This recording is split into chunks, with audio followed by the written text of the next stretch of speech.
Macquarie. Holly NZCC Proxy CPA. Keiko SCUHS. Audrey IFEC. Mathieu UQTR. Casey CMTC. Rick Unevet. Eva Life West. Mike, Life University.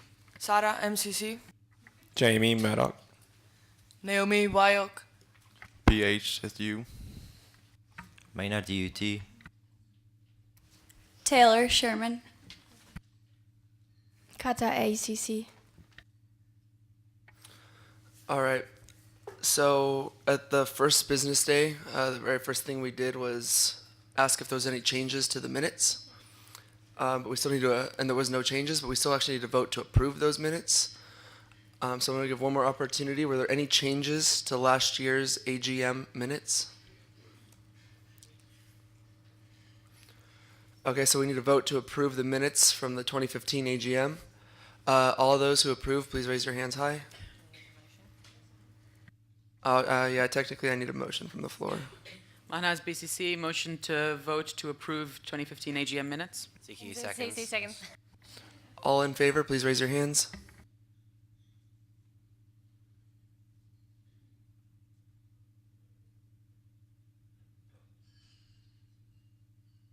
All opposed? And any abstaining?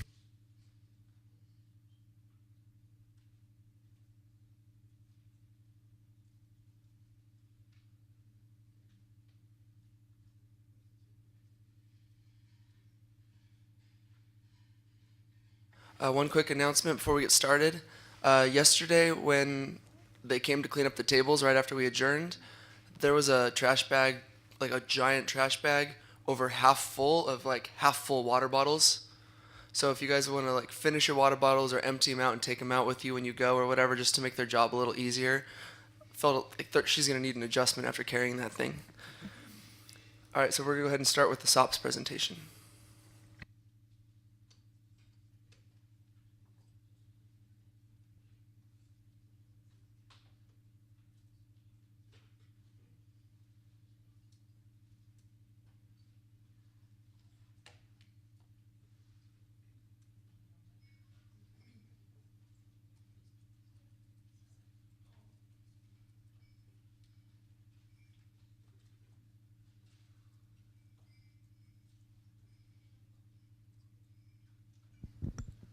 Good morning, everybody. I apologize, it always seems to be me up here doing all these ridiculous presentations. But so the Standard Operating Principles, Policies and Procedures Committee, aka SOPS, is the committee that looks after the SOPS documents. This position is, I hold the position as part of a committee of people. Unfortunately, I'm the only one here this year, so you're just gonna have to make do with me. What are the bylaws / SOPs? So as I clarified the other day, the bylaws are the written rules that govern the conduct and the affairs of the WCCS as a corporate organization. For those of you that don't know this, the WCCS is in fact a corporation. We are a registered company in Canada. The documents outline the extension of these bylaws, and they are prescribed by the board of directors and not in consistency with the bylaws. So basically the two documents always have to match up, which means that whenever there's a bylaw change, the SOPs have to reflect this change and they need to be absolutely congruent because these two documents together govern our conduct. So the purpose of the committee, like I said, is the maintenance of the bylaws and, well, the maintenance of the SOPs. We also tend to help with any bylaw changes because we are very familiar with the SOPs as a document.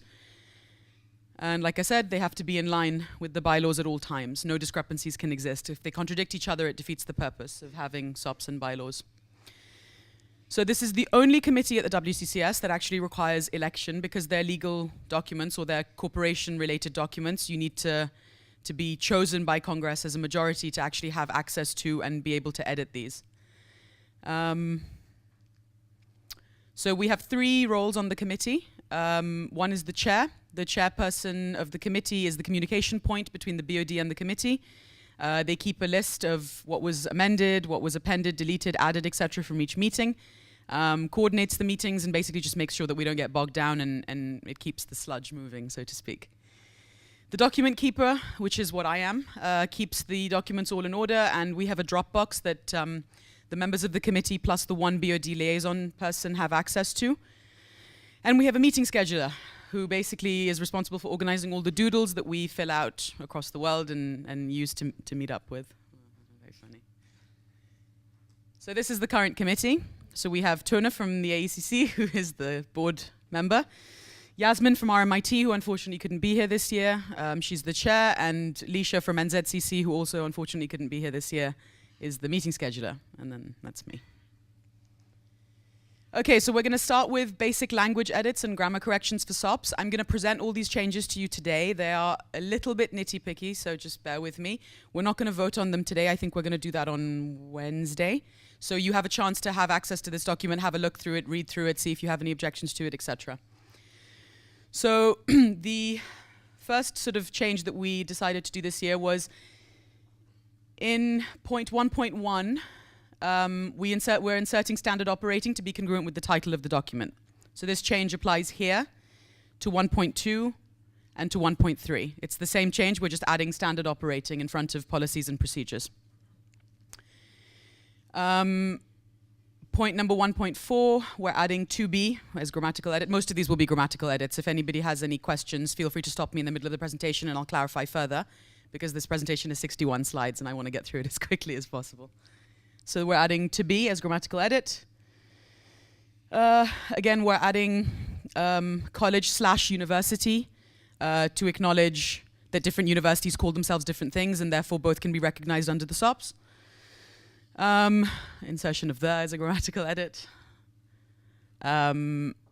Okay, yeah, so we decided to add voting member at Congress into this because it differentiates that we have voting members and non-voting members of Congress, so this makes it a bit clearer as to what a delegate actually means. So somebody, i.e., who could vote. We're inserting individual voting into 1.5 as a grammatical edit, and then we're replacing in with again as a grammatical edit. You'll have access to all of these to look through properly in your own time. Again, grammatical edit. Primarily, principally. Okay, this little section we reworked a little bit because philosophy as a concept is quite a delicate thing to discuss because a lot of people get taught it, some people don't. So this already existed but wasn't clear. So instead of saying convergence in the way the philosophy of chiropractic is perceived, we've changed that to say perception of the philosophy of chiropractic. So it leaves it a little bit more flexible for people to interpret in terms of what they deem to be their own philosophy. But we felt it was important to change this year. Again, insertion of be eligible as a grammatical edit and replacement of around with in as a grammatical edit again. Again, we added varying philosophies to allow for a more flexible interpretation of what chiropractic philosophy actually is. So that has been reflected here in 2.5.6. 2.5.7, again, grammatical edit.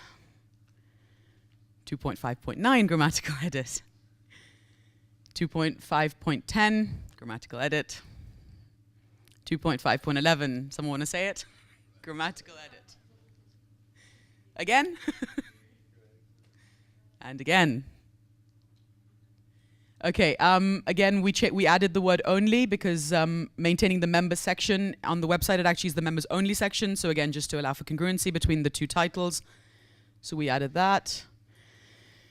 Okay, again, some schools call their classes subjects, some call them modules. To allow for both to be recognized equally, we added modules for the differentiation of specific classes taught within the subject of chiropractic. And we changed the word Congress to annual general meeting because Congress is actually the collective noun for what we are. But what we do is gather at an annual general meeting. So, again, grammatical edit. Again, following next scheduled grammatical change. Yeah, so this 3.3.5, we changed will to may because will is a bit more of like a you will remove yourself, whereas this is like you may remove yourself. Again, grammatical edit. Anyone want to say it? Thank you. And again.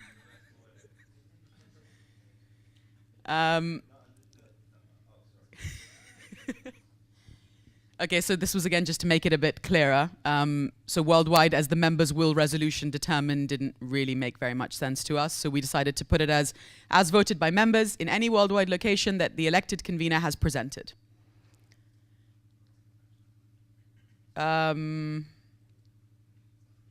Yeah, okay, I don't know if you guys just want to read through the little comment at the bottom. This applies mainly to schools that tend to take proxy for other schools. It sort of just allows, so the original point basically sounded a bit sort of fixed to us, and we didn't really understand if it meant that you could have 2 voting members in your entire career at Congress and that's it, or 2 voting members at any given time. So we changed that to allow for a bit more clarification. Someone else want to say it? Again. Okay, so disability is a bit of a slightly incorrect word to use. Incapacitation is a bit nicer, so we decided to change that as well this year. Okay, and that's pretty much all of the SOPS edits that we suggested. So I don't know if anyone here is aware, but some of the resolutions that we pass on the Congress floor have implications for SOPS and the bylaws, and these need to be reflected in the changes that we make. So what I've included here is a summary of the resolutions from last year and how they do or do not affect SOPS. So last year, the observation exchange program submitted by the AECC was passed unanimously, but obviously has no inclusion for the SOPS, so we can disregard this. The CMCC's presentation of peer-reviewed research. Now, this one was a little bit tricky for us because we are a little unclear, or rather, this is our understanding, is that the hosting school is responsible for choosing or recruiting a researcher to present this peer-reviewed research. I don't know if CMCC wants to clarify this in the question section, but the idea was that the individual will be responsible for presenting a peer-reviewed article published in a peer-reviewed journal. The details of the process of presentation of this research was supposed to be approved by the board of directors. If this process is decided to be mandatory, then we will need to amend the SOPS in the section 3.5 stating members' meetings to reflect this as part of the process of members' meetings, that research needs to be reviewed. As there was no sort of finalized decision about this, we left it, I think, open to discussion maybe, or maybe for further reference to CMCC's original idea or their proposal. But that was sort of what we decided. It also passed unanimously, by the way. Our proposal last year, unfortunately, did not pass, so. Murdoch submitted something for the International Chiropractic Student Forum, which they rescinded after much discussion. They took it off the floor. NZCC's online chapter meeting is not a compulsory participatory event, so again, no addition to SOPS. The needs assessment of the WCCS, again, is not for inclusion. It has no bearing on the way we operate. It was just a suggested thing. SDU's proposal last year, unfortunately, also did not pass, so that doesn't have any bearing. Okay, so Life University submitted a proposal for the Facebook page. I believe that we touched on this yesterday or the day before, that the Facebook page is up and running.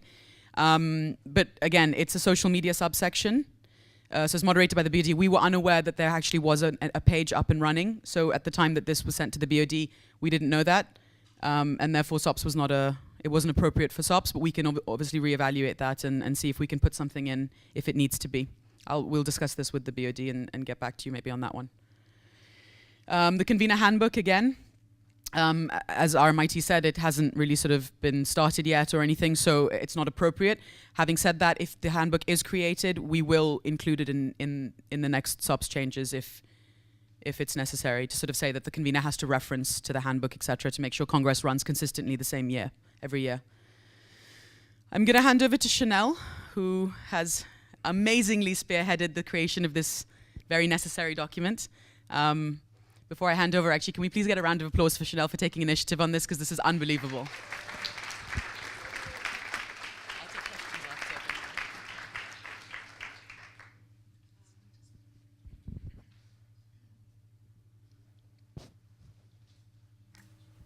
One second.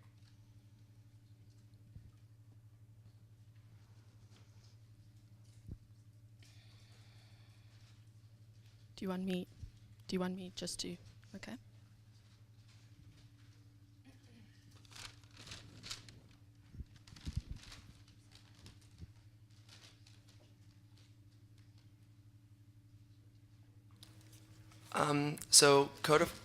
We've had a code of, in the SOPs, there's multiple references to a code of conduct. Once again, we've never actually had a code of conduct in the SOPs. This year we had to deal with one disciplinary action, and when I'm looking through the SOPs, I can't really find what I need, what I'm looking for. And so we realized we needed to create a code of conduct, which Chanel took on herself. On that note, we do need to announce that the one disciplinary action we did have was for Meinart. It was just an inappropriate comment during a heated personal argument at the regional event. We decided on a warning. With that, we created a code of conduct to realize so that in the future this can go a lot smoother, can go a lot easier. Chanel? Okay, so we are adding a document, which is the Appendix L, to the SOPs, which will be titled Code of Conduct. So if you've read the SOPs, there's multiple areas where we refer to Code of Conduct, but when you actually try to find one, there isn't one, and it makes things a little bit challenging. You do generally sign a Code of Conduct when you come to the AGM, but that doesn't necessarily mean there's anything governing the conduct of individual members, all the way from board members all the way down to individual delegates within the organization. So okay, so I'm going to read it to you. If you guys have any questions, you can ask us at the end. So section 1 was the World Congress of Chiropractic Students and its members, member schools and individuals must at all times comply with the applicable bylaws and SOPs regulations. This document serves as a guideline for appropriate conduct as a member of the WCCS members. Okay, so first we tried to outline what we think appropriate conduct of a member should be. So section 2, general member conduct. 2.1, the organization expects its members, board members, chapter members, head delegates and delegates to conduct themselves in a business-like manner, at all times representing the core values of this organization. Unprofessional behavior or conduct are strictly prohibited and represent the WCCS at all levels, board members, members, schools, as well as individuals of those chapters. 2.2, the Congress convener will appoint a sergeant-at-arms to verify all the delegates and other approved individuals at Congress chambers. The sergeant-at-arms shall enforce that code of conduct. Okay. 2.3, misconduct. So we kind of try to figure out what we would define misconduct as. So misconduct can be defined as an unacceptable or improper behavior, especially by an employee or unprofessional or professional person. Or misconduct can mean mismanagement, especially culpable neglect of duties. Okay, so that kind of covers a broad spectrum, and it leaves a little bit of room for interpretation. Any conduct that is not in good standing with a corporation or is in breach of the governing documents is considered to be misconduct. Should an event occur in which the misconduct is reported, the disciplinary committee will follow procedures as outlined in the SOPs. So this is where it kind of got confusing, because there were things that described what a disciplinary committee was and how they should function, but not necessarily when they would implement that function.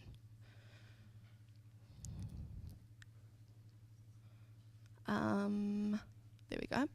Section 3. 3.1, okay, this is kind of adapted from what's already existing in the bylaws. The board of directors or an elected alternative will serve as the disciplinary committee, okay, and you can find that at 3.12.4 in the SOPs document. During disciplinary proceedings to resolve issues of misconduct within the WCCS. 3.2, should the conduct of members be deemed detrimental to the corporation, the disciplinary committee will notify that member or members involved of the initiation of a disciplinary process as determined by that committee. 3.3, disciplinary action may vary in accordance with the transgression of the party is found to be guilty of during those disciplinary processes. So should something come up by the whistleblower, okay, because that's generally how things happen, that committee will be either formed by your board of directors, and if it's not appropriate, then we'll elect a disciplinary committee. That disciplinary committee will then notify that person that they will be undergoing that process, and only should that person be found guilty, then you implement that disciplinary process. Okay. 3.4, outcomes of disciplinary proceedings will be communicated to Congress members at the following annual business meeting, allowing for appeal to any disciplinary action should members wish. Section 4, other non-mentioned grounds for misconduct. So misconduct can happen in many forms. It can happen from things like not keeping good accounting records all the way across. Okay, so this allows us to make sure that we are being as extremely professional as possible so we can take this organization to the next level.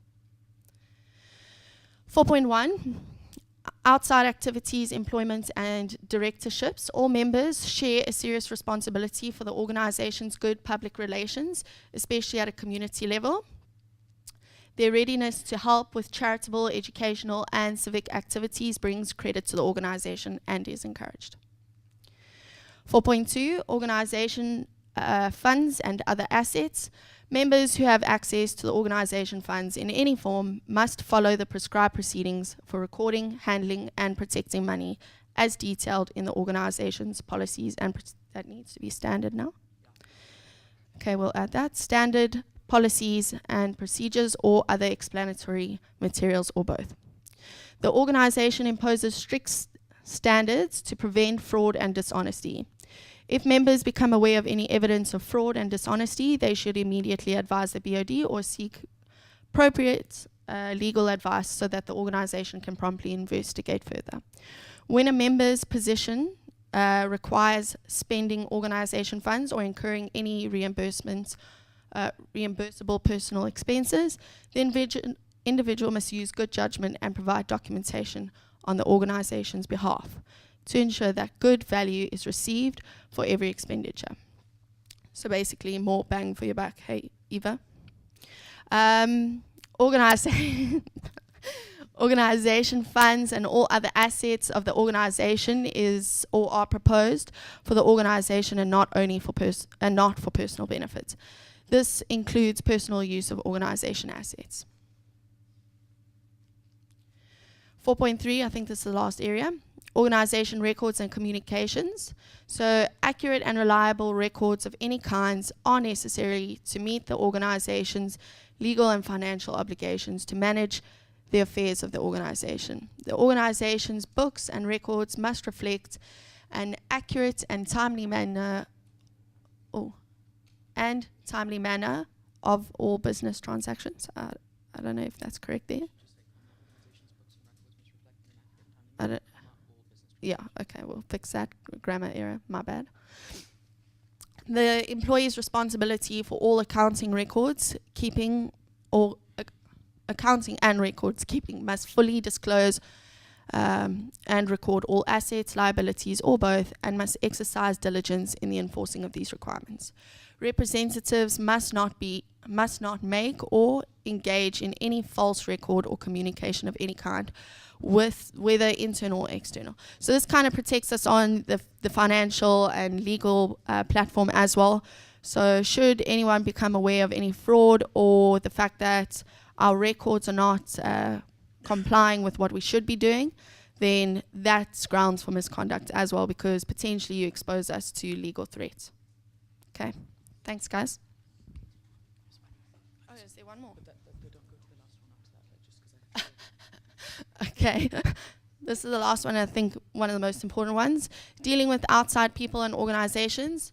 Members must take care to separate their personal roles from the organization's positions when communicating on matters not involving organization business. Members must not use organization identification for personal or political matters when communicating publicly on matters that involve organization business. Members must not presume to speak for the organization on any topic unless they are certain that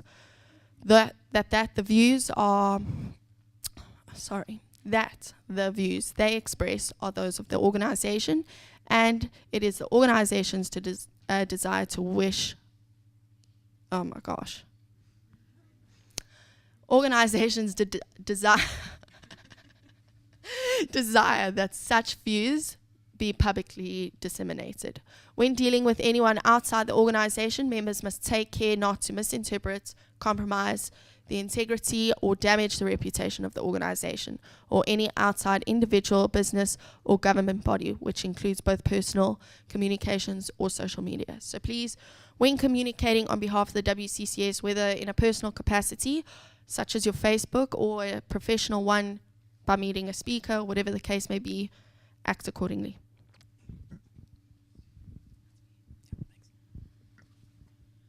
Okay, so we saved the best for last.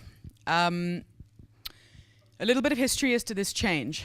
So last year in Atlanta, we had a little bit of a situation on our hands with the European regional event elections.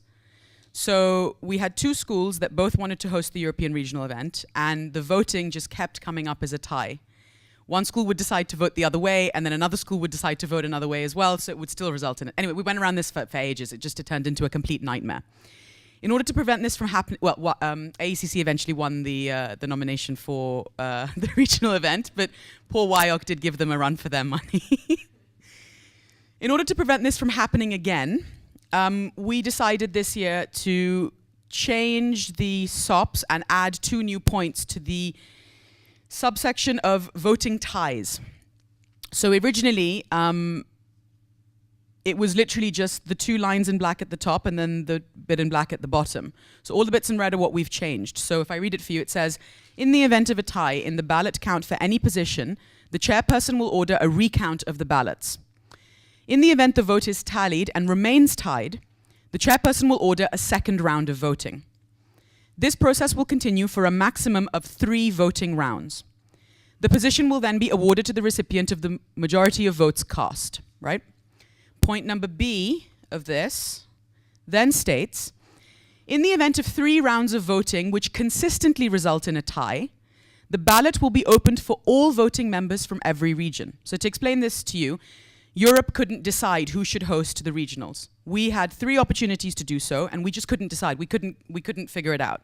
In that instance, we're proposing that we open up elections for the regionals to the entirety of Congress, i.e., if a region cannot be responsible enough to choose their own candidates for regional events, we ask Congress to help us make that decision. In the event of a tie involving all voting members, i.e., if Congress as an entirety cannot make a decision, voting will again continue for 3 rounds involving all voting members, i.e., the region will have 3 rounds to figure it out. If they can't do that, Congress will have 3 rounds to figure it out. The position will then be awarded to the recipient of the majority of votes cast. So obviously, because I love worst case scenarios, we had another point, which was what happens if after 6 rounds of voting, we still can't make a decision. Doesn't happen very often, but you'd be surprised. In the event of all 6 rounds of voting resulting in a tie, or if consensus cannot be reached, the current board of directors will meet with the relevant nominees and then in a closed meeting deliberate a solution. This solution will then be presented to all voting members. Now what this basically means for real-world application is this. If after 6 rounds of voting, Congress and the region itself cannot decide, the board of directors will take the nominees in question into a room and sit them down off the floor and say, guys, come on now, we need to sort this out. This is getting ridiculous. Whether that means that we decide to have a joint regional, whether that means that one nominee decides to step down, et cetera, that's for the BOD as our leaders that we trust. We trust them to sort it out for us because obviously after 6 rounds of voting, we are just incapable of doing it ourselves. This is pretty much the only major addition to SOPs we have this year. Obviously, this will all be made available to you, and you can read it, and feel free to come to me and ask me any questions if you need to, etc. But I'm really hoping we can get this in so that we can avoid what happened last year to ever happen again. And then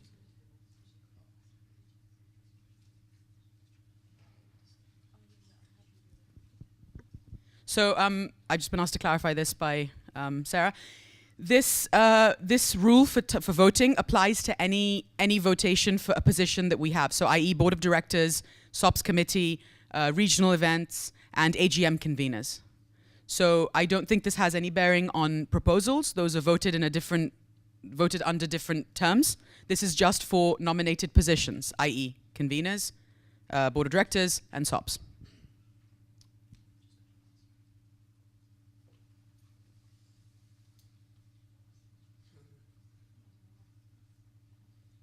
Any questions? No? Okay. Thank you very much.